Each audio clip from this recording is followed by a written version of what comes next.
when the Galactic Council learned Earth's true name, fear swept the galaxy.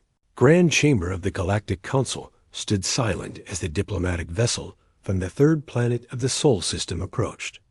Ambassador Thren of the Vokari Empire adjusted his ceremonial robes, confident that this meeting would proceed like countless others before it.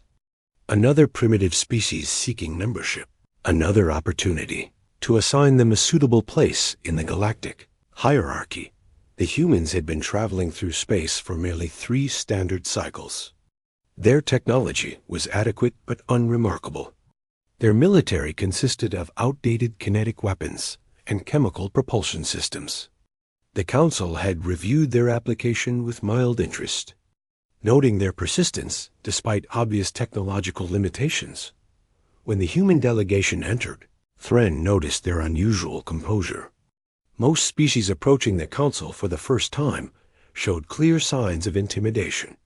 The humans simply walked forward with measured steps, their faces neutral. "Welcome to the Galactic Council," Thren announced. "We have reviewed your application for membership. Before we proceed, we must establish your species designation for our records. You refer to yourselves as humans, and your world as Earth. What is your planet's proper designation in your dominant languages?" The lead human diplomat, a middle-aged man with graying hair, smiled slightly. "Our world has many names across our various cultures and languages. However, the most ancient and widely recognized name comes from our oldest continuous civilization." Thren gestured for him to continue. "The proper name of our world, used for over 5,000 years in our oldest written records, translates directly to the Deathworld."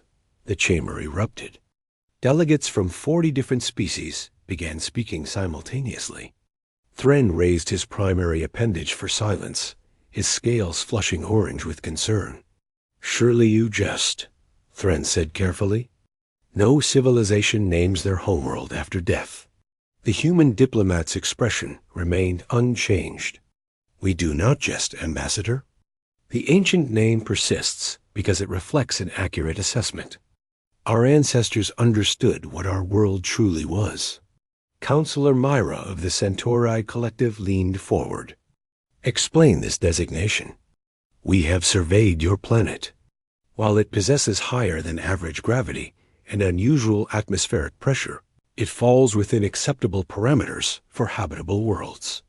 The human turned to face her directly. "Your survey must have been conducted from orbit. Had your teams landed, they would have discovered why our ancestors chose that name." He activated a portable display. Images filled the viewing screens around the chamber. "This is Australia, one of our continental landmasses. On this single continent, we have documented over 100,000 species capable of killing an adult human through venom, poison, or physical trauma.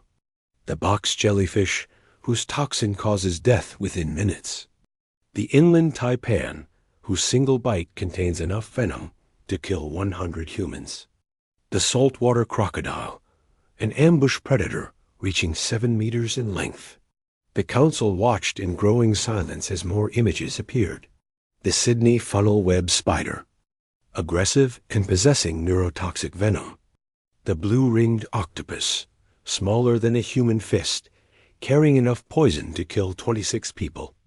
The stonefish, perfectly camouflaged and possessing spines that deliver excruciating toxins. The cassowary, a flightless bird that disembowels threats with blade-like claws. Thren felt his temperature drop. "This is one region of your planet?" "One continent among 7, the human confirmed." "Shall I continue with Africa? The continent where humanity first evolved, surrounded by apex predators that viewed our ancestors as prey?" New images appeared. Creatures of such obvious lethality that several council members recoiled. The African lion, hunting in coordinated packs. The Nile crocodile, an ambush predator that has remained virtually unchanged for millions of years because its design requires no improvement. The black mamba, fastest venomous snake on our world, aggressive when threatened. The hippopotamus, responsible for more human deaths than almost any other large animal. The Cape buffalo, known for remembering individual humans who wronged them and seeking revenge. Then there are the smaller threats, the human continued. The mosquito, carrier of diseases that have killed more humans than all wars combined. The tsetse fly, transmitting parasites that destroy the nervous system. Parasitic worms that burrow through skin. Bacteria that lurk in water. Viruses that spread through the air. Counselor Vex of the Silicon Accord spoke, his crystalline form refracting light nervously. How does your species survive? Most death worlds are classified as uninhabitable, specifically because of such threats. The human smiled again. And this time, Thren noticed something predatory in the expression. We survive. Counselor, because we are the most successful apex predator our world has ever produced. We did not simply endure our environment. We conquered it. He changed the display again. Our ancestors, lacking natural weapons, created tools. Lacking protective hides, we crafted clothing and shelter. Lacking speed, we developed persistence hunting, pursuing prey until they collapsed from exhaustion. We discovered that while we could not outrun predators, we could outlast them. Our bodies evolved to excel at endurance, at healing, at adapting. The images showed humans in various environments. Climbing mountains where the oxygen was thin enough to kill most species. Swimming in waters cold enough to cause immediate system failure in standard biology. Running across deserts where surface temperatures exceeded boiling points. Diving to ocean depths that would crush unprotected bodies. We learned to thrive in every environment our world offered. Tropical jungles filled with venomous creatures. Frozen tundras where temperatures drop low, enough to freeze flesh in minutes. Arid deserts where water sources are separated by days of travel. Dense forests where predators hunt from above and below. Thren accessed the original survey data of Earth. He had reviewed it before, noting it as a Class 7 habitable world. Standard protocols suggested such worlds were suitable for colonization with minimal terraforming. Now he understood the classification was catastrophically incorrect. Your world should be classified as a Class 2 death world, he said quietly. Perhaps Class 1. How did previous surveys miss these details? Your survey teams never left their ships, the human replied. They scanned for basic habitability markers. Oxygen, water, suitable temperature ranges. They found all three. What they did not assess was the absolute lethality of the ecosystem. Another council member spoke. If your world is so dangerous, how did you develop civilization? Most death world species never progress beyond primitive survival. The human's expression grew serious. Because our world forced us to cooperate or die. Humans are inherently social creatures. We formed tribes, then villages, then cities. We shared knowledge across generations. We domesticated the few animals that were not actively trying to kill us, turning some of our world's predators into allies. Images of dogs appeared on the screen. Several council members gasped. The creatures clearly descended from pack hunters, with powerful jaws and predatory instincts visible in their posture. We befriended wolves, the humans said. Apex predators that hunted in coordinated groups. Over thousands of generations, we bred them into partners. They guard our homes, assist our work, and provide companionship. We call them dogs, and they are beloved members of our society. Counselor Myra spoke again, her voice uncertain. You domesticated predators? We domesticated many species, the human confirmed. Horses, descended from prey animals, but powerful enough to kill with their kicks. Cats, solitary hunters with retractable claws and hunting instincts they retain even in domestication. Cattle, massive herbivores weighing hundreds of kilograms. We didn't just survive alongside our world's dangerous life. We integrated it into our civilization. Thren felt a growing unease. And your development of technology? Necessity, the human answered. We needed better tools to hunt more efficiently, better weapons to defend against predators, better medicine to survive the diseases that surrounded us, better materials to build shelters that could withstand our world's violent weather.